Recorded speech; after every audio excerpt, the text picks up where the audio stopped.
병내 당뇨는 병이 아니다. 안녕하세요. 오연상의 당뇨교실 김희양입니다.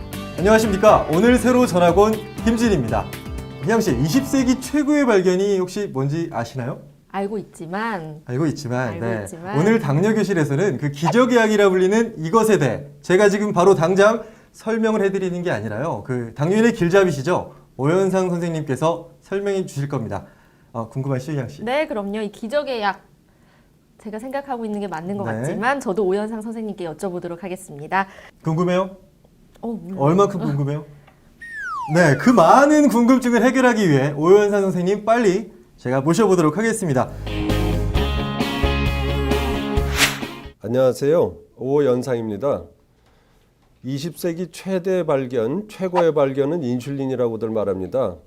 그러면 그 많은 발견들이 있었을 텐데 왜 인슐린을 최고의 발견이라고 하는가? 거기에 대해서 말씀을 드리겠습니다.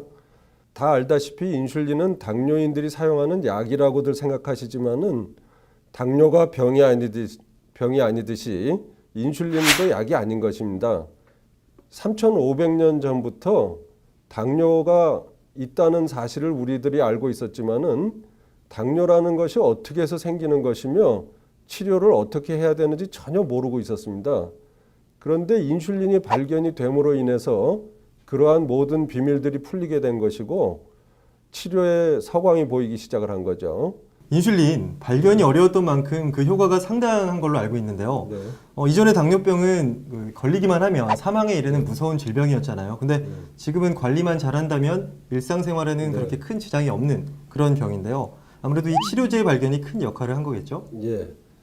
그때 당시에 당뇨인은 거의 다 일형 당뇨, 소아 당뇨가 주종이라고 볼 수가 있는데 그 당시에 소아 당뇨는 거의 시한부 인생이었죠. 네. 캐나다 총독의 천금 같은 딸이 당뇨에 걸렸어요. 그래가지고 캐나다 최고의 당뇨 전문의를 찾아갑니다. 그랬더니 그 전문의가 뭐라고 그러냐면은 이제부터 당신 딸은 탄수화물을 일절 먹을 수 없다. 빵도 안 되고 파스타도 안 되고 과일도 안 되고 케이크도 안 되고 과자도 안 되고 다 안 된다. 그러면 3년이나 5년쯤 살 것이다. 이렇게 얘기를 합니다. 그러니까 그 당시에 일형 당뇨 환자들의 운명이라는 게 그런 운명이었단 말이죠. 그리고 예를 들어서 수술을 받게 됐다. 혹은 하다못해 감기가 걸렸는데 안 낫고 폐렴이 돼 버렸다. 임신이 됐는데 애를 낳을 수가 없다. 이런 상황들이라 그때 의사들은 뭐라고 얘기를 했냐면 당신은 당뇨가 있기 때문에 예를 들어 맹장 수술을 하면 하다가 죽을 것이고 안 하면은 맹장이 터져서 죽을 건데 원이라도 없게 한번 해보시겠습니까? 이렇게 물어봤다. 맹장인데도. 예. 이 당뇨 있는 사람을 인슐린이 없는 상태로 수술을 한다는 건 거의 어려운 목숨을 걸고 하는 거거든요. 성공할 확률이 거의 없다고 봤으니까. 그런 지경이었던 겁니다. 근데 제가 며칠 전에 뉴스에서 비만에 영향을 끼치는 게 칼로리가 아니라 인슐린이다. 예. 그런 주장이 제기됐다는 이야기를 좀 들었어요. 예. 인슐린이라는 게 도대체 무엇이기에 이런 얘기가 나오는 걸까요? 여기 표에서 제가 영어로 되어 있긴 하지만은 설명을 쉽게 해드리겠습니다. 여기 빨간색으로 보이는 이 테두리 같이 보이는 게 혈관이에요. 그리고 혈관에 붙어 있는 이 노란색 박스 형태가 세포들이거든요. 네. 그리고 요건 췌장이고 이거는 음식 종류가 되겠습니다. 여러 가지 탄수화물이 들은 음식이 되겠는데 이런 것을 먹게 되면은 포도당이 혈관 속으로 들어와서 피 속에 녹게 되니까 이걸 혈당이라고 부르겠죠. 네. 그러면 이 당이 이렇게 흘러가다가 췌장에서 어떤 물질이 나오죠? 그 물질이 인슐린인데 요게 그림이 무슨 그림이에요? 열쇠 아닌가요? 예, 열쇠예요. 네. 그래가지고 이 열쇠가 무엇을 여는가 하면은 포도당이 세포 속으로 들어가야 하는데 그 세포의 포도당이 통과하는 문을 열어주는 열쇠 역할을 한다 그런 뜻입니다. 이게 문 모양이네요. 예, 열쇠 구멍 모양이죠. 열쇠 구멍 모양. 그래서 이러한 작용을 하는 것이 인슐린인 것입니다. 그러니까 우리가 날씬한 사람이 과식도 안 한다면은 그 사람은 처리해야 될 당분이 그리 많지 않기 때문에 인슐린 분비량이 많지 않겠죠. 네. 그런데 살찐 사람은 당연히 늘 음식을 과잉으로 먹어왔기 때문에 그걸 처리하려면 인슐린 양이 많이 분비가 돼야 되는 거예요. 그렇죠. 그게 안 된다면 당뇨가 될 테니까. 네. 그러니까 뚱뚱한 사람의 피 속에 인슐린을 재본 다음에 인슐린이 높네? 그러니까 인슐린이 비만의 원인이네? 이렇게 얘기를 할 수는 없는 거죠. 아, 그러니까 잘못된 주장이네요. 그거는 결과를 원인으로 그렇게 잘못 생각하는 거죠. 그렇다면 이 다양한 역할을 하고 있는 인슐린, 그리고 우리 몸에서 스스로 분비되는 물질인 인슐린이 왜 본연의 기능을 못하거나 또 그 기능이 저하가 되는 걸까요? 첫째로 췌장의 그 인슐린 생산하는 베타 세포들이 파괴가 일어나면은 인슐린 생산이 아예 안 되겠죠. 그렇게 되면 인슐린이 하나도 없는 절대 결핍 상태가 됩니다. 오. 그와 같은 상태를 우리가 제1형 당뇨라고 그래요. 그래서 여기는 지금 5% 미만, 그리고 제2형 당뇨를 이제 이 1형 당뇨에 대비해서 성인형 당뇨라고 그러고 95% 이상 압도적으로 많다라고 그렇게 돼 있는데 네. 사실은 이건 서양의 통계 자료예요.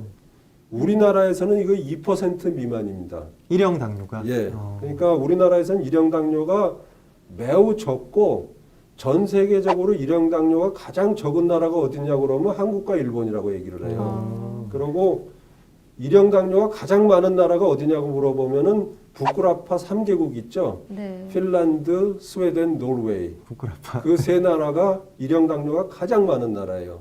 그리고 인종으로 봐서는 백인이 백인.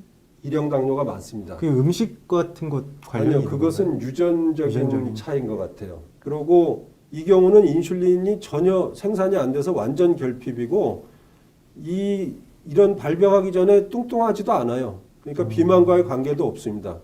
그리고 이 경우는 먹는 약 종류가 전혀 듣질 않아요. 인슐린이 없어서 생긴 상황이라 인슐린을 투여하지 않고는 치료가 되질 않습니다. 이런 형태가 제1형 당뇨고 2형 당뇨는 과거에는 그리 많지 않았지만 지금은 많아진 성인형 당뇨를 말하는데 다 아시다시피 과음, 과식, 과로, 과체중 이 과가 쌓이다 보면은 이제 그 포도당에 대해서 굉장히 그 반응이 둔해지게 되는 거예요. 이 과체중에 과식에 과음을 한 사람은 당분 섭취를 너무 많이 했기 때문에 당분에 대해서 아주 둔해지는 둔감해지는 거예요. 거죠. 그러니까 인슐린 분비 자체도 당에 대해서 굉장히 둔감해진다고요. 이런 현상을 인슐린 저항성이라고 얘기를 하거든요. 항상 인슐린을 과도하게 생산해야 되는 그런 상태가 되고 인슐린 수치가 굉장히 높아진 것처럼 보이죠. 그러니까 그걸 잘못 해석하면은 인슐린이 많아져서 2형 당뇨가 걸렸다 그렇게 얘기할지도 모르지만은 그건 결과란 말이에요. 인슐린 저항성의 결과인 거죠. 그리고 이 경우는 유전적 경향이 굉장히 강하고 비만, 노화, 스트레스 등에 의해서 인슐린이 제대로 작용을 못하는 저항성 상태로 들어간 것이고 췌장의 인슐린 분비는 비교적 정상이거나 오히려 정상인보다 더 많이 될 수도 있어요. 그러나 이런 상태가 10년이고 15년이고 이렇게 장기간 지나가게 되면은 아무리 췌장이라도 나중에는 결국 지쳐가지고 인슐린 생산이 서서히 줄어들게 돼요. 그래가지고 나중에는 거의 생산을 못하게 되는 지경까지 갈 수도 있습니다. 그렇게 되면 2형 당뇨로 시작을 했지만 끝은 1형 당뇨가 돼버린 거죠. 그때가 되면 2형 당뇨라도 인슐린 주사를 맞아야 되는 거예요. 네. 그러나 초창기에 인슐린 분비가 어느 정도 되고 있을 때는 인슐린 주사를 될수록 안 쓰려고 하죠.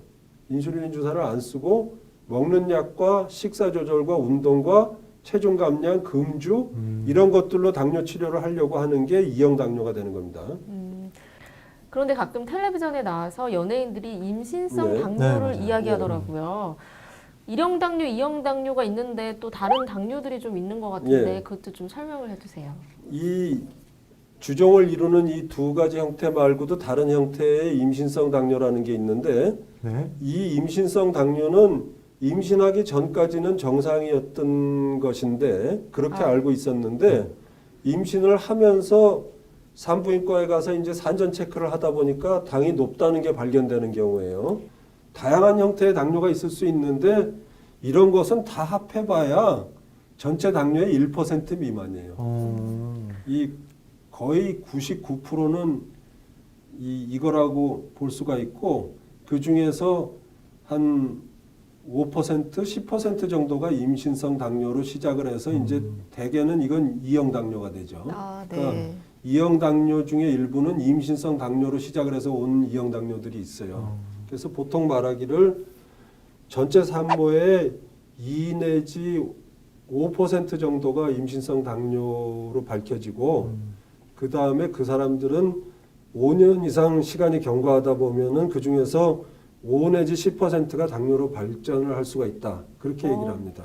되게 많은 건데요. 여성분들만 또 임신성 당뇨는 좀 해당이 되잖아요. 그렇다고 볼 수 있죠. 어. 그러면 이게 그 임신성 당뇨뿐만 아니라 당뇨의 진단하는 기준이에요. 네. 그러니까 당뇨의 증상, 그러니까 왜 다음 다뇨 다식 다갈 뭐 그런 거 있잖아요. 네네네. 목마르고 소변 많이 보고 허기져서 많이 먹게 되고 살 빠지고 기운 없고 이런 증세가 있으면서 아무 때 혈당을 임의 혈당이라는 걸 랜덤으로 재봤더니 200을 넘어간다. 그 다음에 공복이라는 건 12시간 이상 아무것도 안 먹고 아침에 일어났을 때가 공복이거든요. 네. 그게 126을 넘는다. 그 다음에 당화 혈색소가 6.5를 넘는다. 그 다음에 이 식사 후 2시간이 200을 넘는다.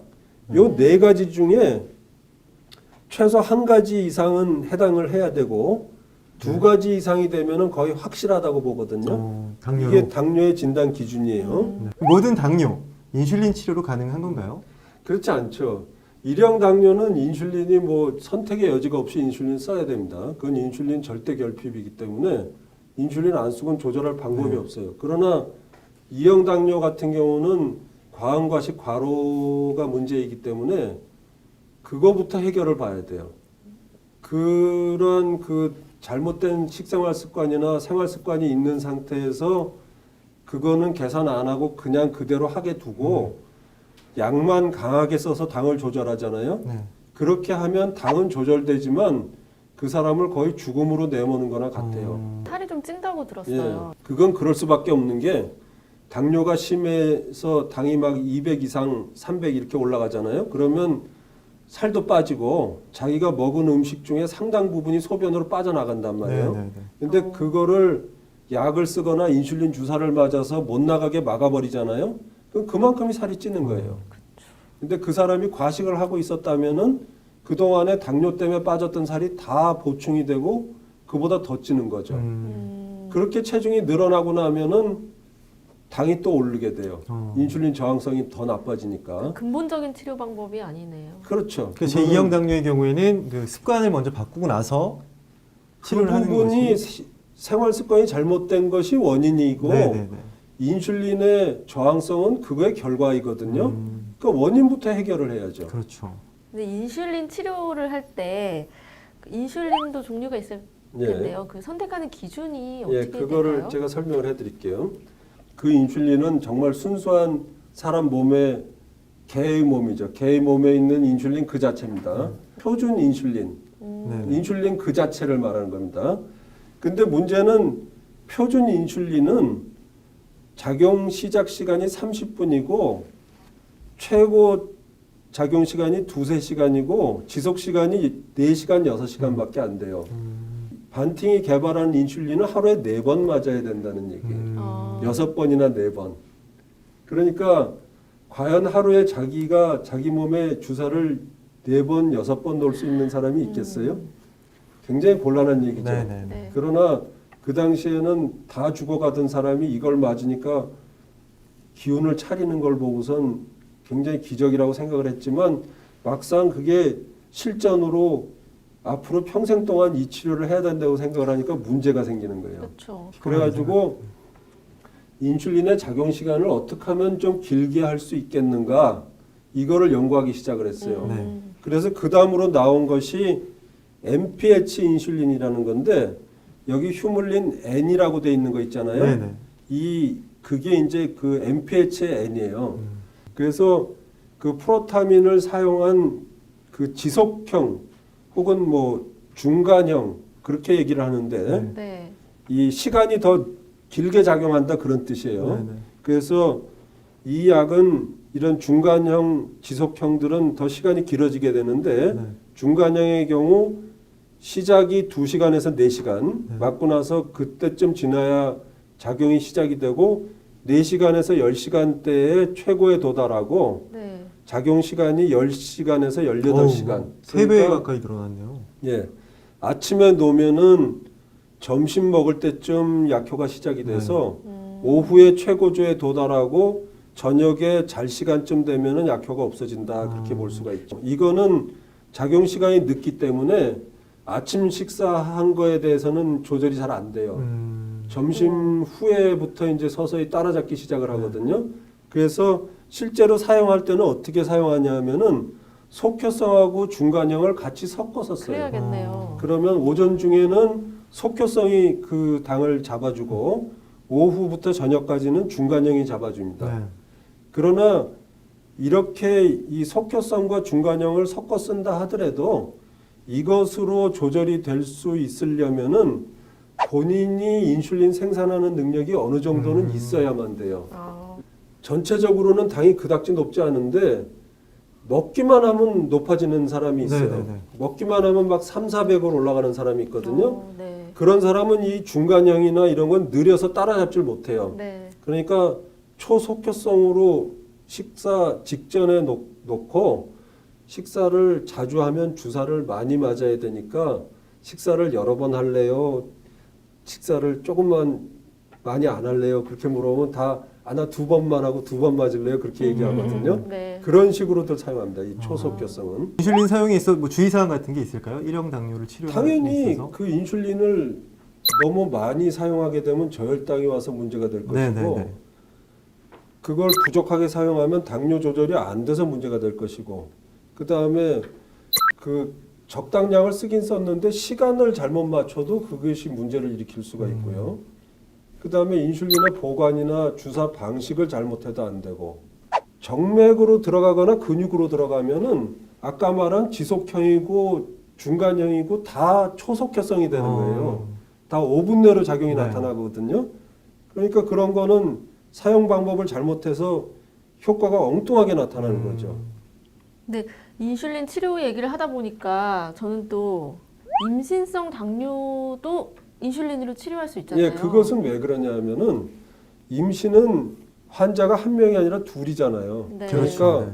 그렇죠. 엄마가 약을 먹으면은 태아에게까지 태아에게도 약이 네. 간단 말이에요. 근데 위험한 거 아니에요? 예, 그 약 중에는 태반을 통과하는 것도 있고 통과하지 않는 것도 있는데 대부분의 먹는 당뇨약은 태반을 통과해요. 그래서 임신성 당뇨인 엄마는 당뇨지만은 태아는 정상인이거든요. 정상이니까. 그러니까 그렇게 하면 정상인이 당뇨약을 먹은 꼴이 돼가지고 태아가 저혈당이 온다고요. 그렇죠.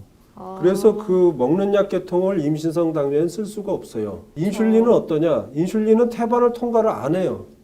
그러고 아기는 자기가 필요한 인슐린 자기가 만들어요. 자기 거 자기가 써요. 통과가 그러니까 안 되는 거예요? 통과 안 돼요. 통과 안 인슐린은 돼요? 그 비교적 그 일반 약에 비해서 아미노산 쉬운 한계로 된 거대 분자이기 때문에 태반 통과가 안 돼요. 통과가 안 되는구나. 태반에서 방어를 해요. 그러니까 그 인슐린은 엄마한테만 작용하거든요.